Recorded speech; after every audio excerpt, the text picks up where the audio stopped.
Bonjour Patricia. Bonjour Anne. Bonjour à tous. Bonjour à tous. Alors on se retrouve aujourd'hui pour une petite séquence des qu'en pense Patricia. Alors Patricia, tu vas nous dire ce que tu penses des pratiques énergétiques. Étant toi-même énergéticienne, il y a beaucoup de pratiques différentes. On en voit sortir des nouvelles quasiment tous les jours. Et voilà, je voulais savoir comment toi tu abordes ça.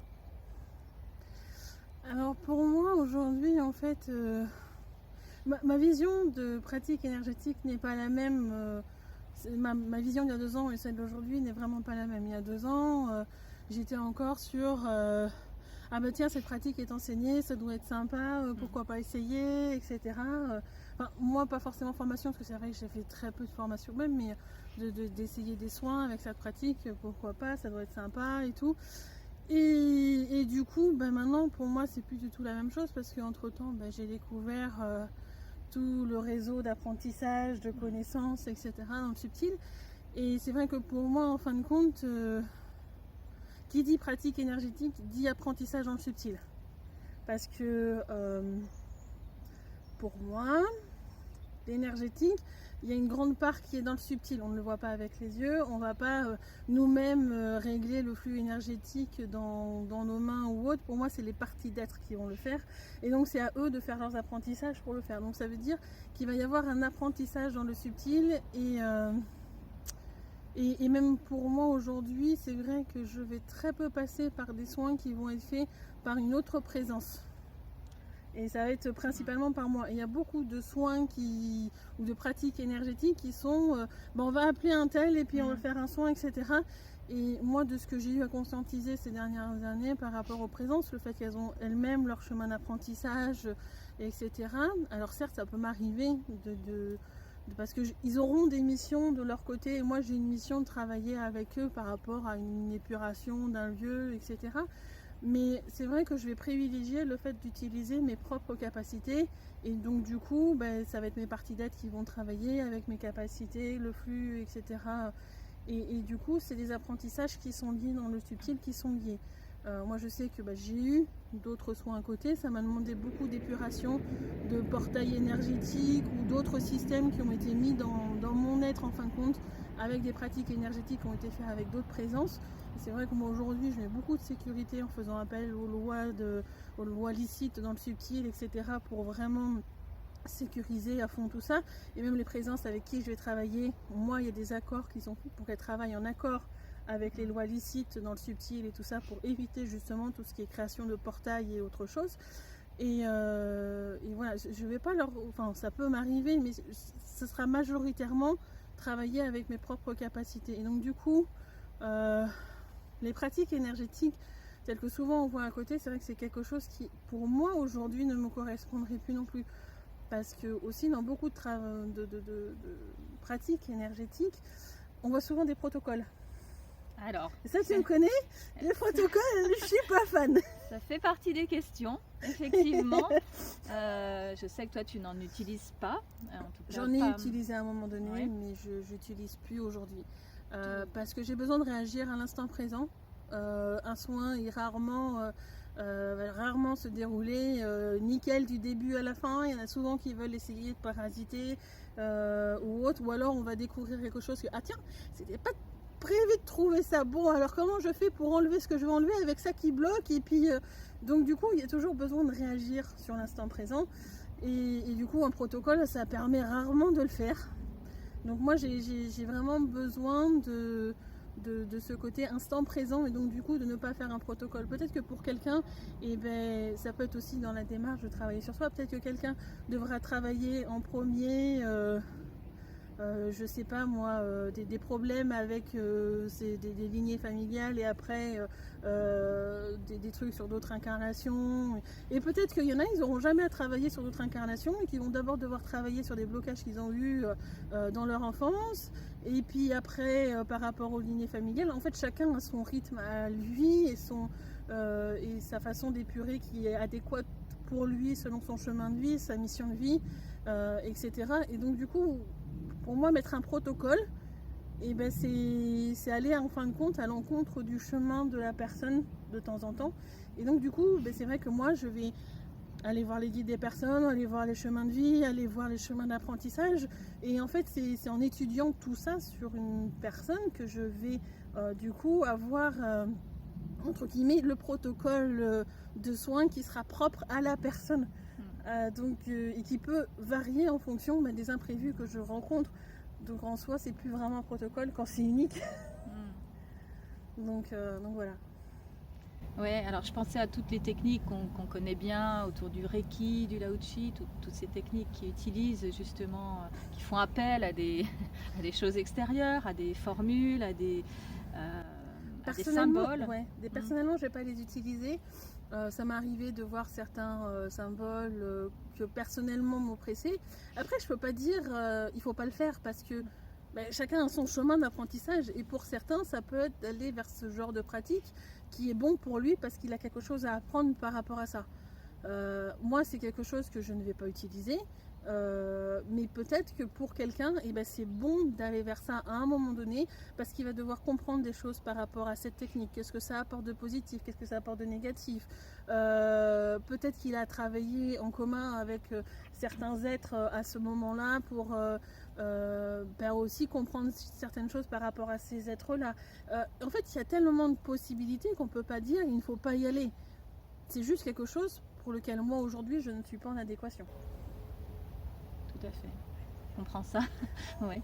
Et justement, comment on peut discerner dans les différentes techniques qui existent? Ce qui est bon pour soi? Oui, par exemple. Ce qui va nous apporter le plus, effectivement.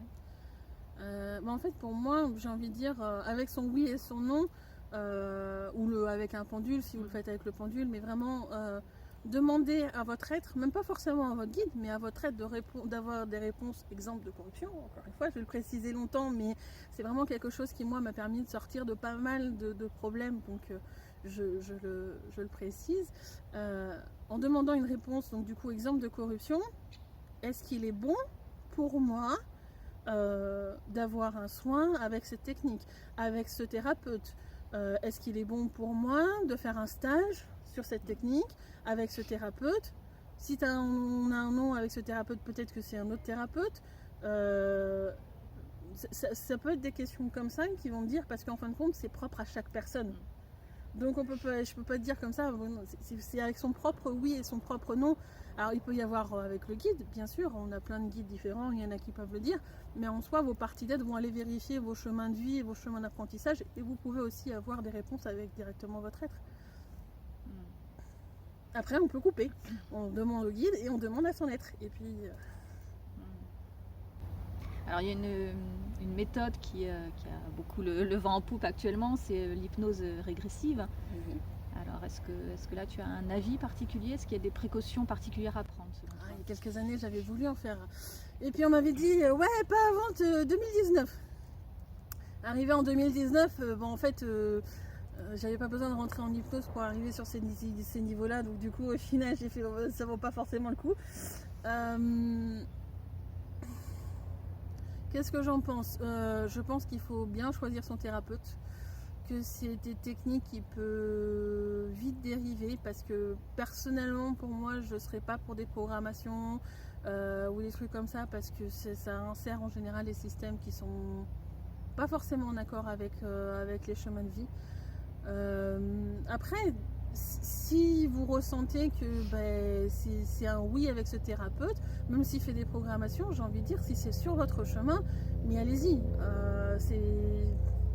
Moi personnellement, c'est vrai que c'est pas des techniques sur lesquelles aujourd'hui je vais aller. Je trouve intéressant qu'ils aillent voir des informations dans Subtil.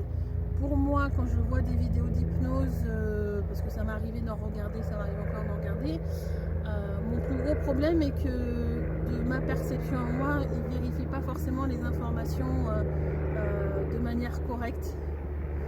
Je suis désolée, je ne sais pas comment le dire autrement, mais souvent, moi je sais que j'ai Gaïa, Urantia et d'autres présences qui sont là. Ouais, il a dit ça, ça me fait tout ça comme problème. Je suis obligée de faire tout ça en justice.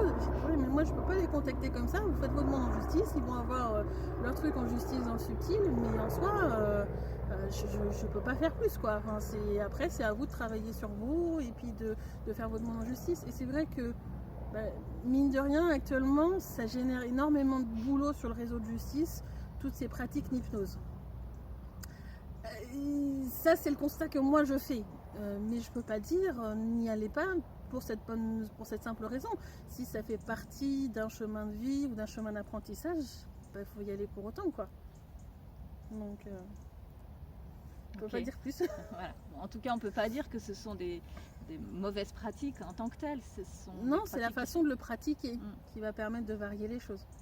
Je peux pas dire qu'il n'y a aucun thérapeute qui ont une bonne technique. Moi, je me base que sur les vidéos au final que j'ai pu voir. Donc, il y en a peut-être qui pratiquent très très bien aussi sans avoir d'éléments corruptibles dedans. J'en ai aucune idée. Hein. Moi, je me base que sur ce que j'ai vu, de ce que je capte dans le subtil, où ça fait vraiment beaucoup de demandes en justice, en général. Une dernière question sur une pratique que tu utilises, le magnétisme. Oui. Comment ça fonctionne et est-ce qu'il y a également des précautions à prendre? Alors, comment ça fonctionne? Il y en a qui vont utiliser leur propre énergie, déjà ça je déconseille, parce que souvent ils vont être très vite fatigués. Et donc du coup, non, il ne faut pas être fatigué. Normalement, quand quelqu'un a du magnétisme, il a donc du coup des parties d'être qui vont être spécialisées dans la gestion de ce magnétisme. Ça va passer donc du coup d'abord par la canalisation d'énergie qui est tout autour de nous. Hein. Certains vont dire l'énergie libre, le prana, voilà, il y a plein de termes par rapport à ça. Ils vont capter l'énergie qui va être adéquate. Parce que même dans le magnétisme, en fait, de ma perception d'aujourd'hui, il n'y a pas qu'une seule énergie qui peut être adéquate. Il y a une vingtaine d'énergies à peu près qui doivent être sollicitées, je pense, dans le magnétisme, de ce que je perçois là. Ouais, dans la majorité des cas, une vingtaine, ça peut aller un peu au-dessus. Et donc du coup, c'est capté, ça va passer par les canaux pour arriver en général sur le bout des doigts et la paume de la main. Et en fait, les cellules par lesquelles ils vont passer, ils ont toute une petite usine qui va permettre de rajouter une information supplémentaire à cette énergie, qui est justement une information plus liée à du magnétisme, mais pas forcément le magnétisme qu'on entend sur Urantia. Et c'est sur d'autres plans en fait, donc c'est pas la même chose que quand on met une boussole et que ça va vers le nord. Et à partir de là, en fait, l'être il va diffuser selon une certaine quantité, de manière adéquate pour la personne qui sera en face, qui va recevoir le soin.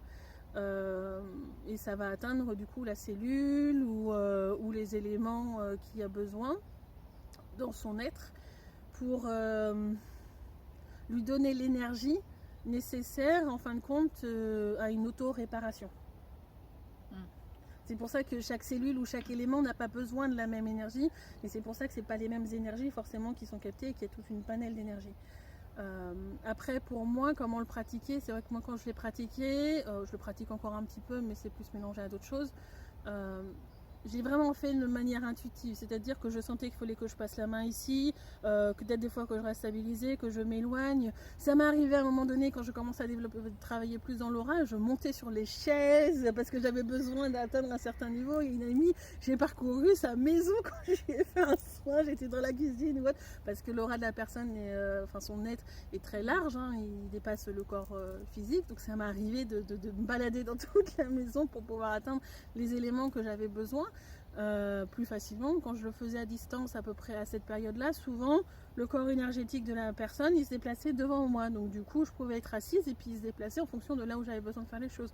Aujourd'hui ce serait plus une partie de moi subtile qui va se déplacer près de la personne et qui va faire et qui va aller sur le bon niveau, la bonne partie de son être pour faire le soin magnétique. Et ça c'est pareil, en fin de compte il y a plusieurs façon de faire fonctionner cette capacité du magnétisme en fonction de là où vous en êtes dans vos apprentissages. Parce que dans le subtil, ouais, je vais pas avoir le nombre exact, il y a plus d'une centaine de niveaux de magnétisme en fait. Ah ouais. Donc dans les apprentissages. Donc c'est compliqué. Dans le subtil, il y a vraiment des apprentissages liés à l'énergétique par rapport au magnétisme, c'est pas forcément les mêmes. Il y a des apprentissages par rapport aux protections énergétiques qui sont aussi un petit peu particulières. Il y a plein de domaines un petit peu particuliers. Voilà. Très bien. J'espère que je réponds à ta question. Oui, absolument. Bon, en tout cas, on voit qu'il y a plein de pratiques et qu'il faut arriver effectivement à trouver celle qui correspond le mieux à notre besoin du moment. C'est ça. Voilà. Ben, merci pour toutes ces explications. On se retrouve très vite pour d'autres petites séquences. Merci à toi. Merci. Et puis, merci à vous d'avoir écouté. Au revoir. Au revoir.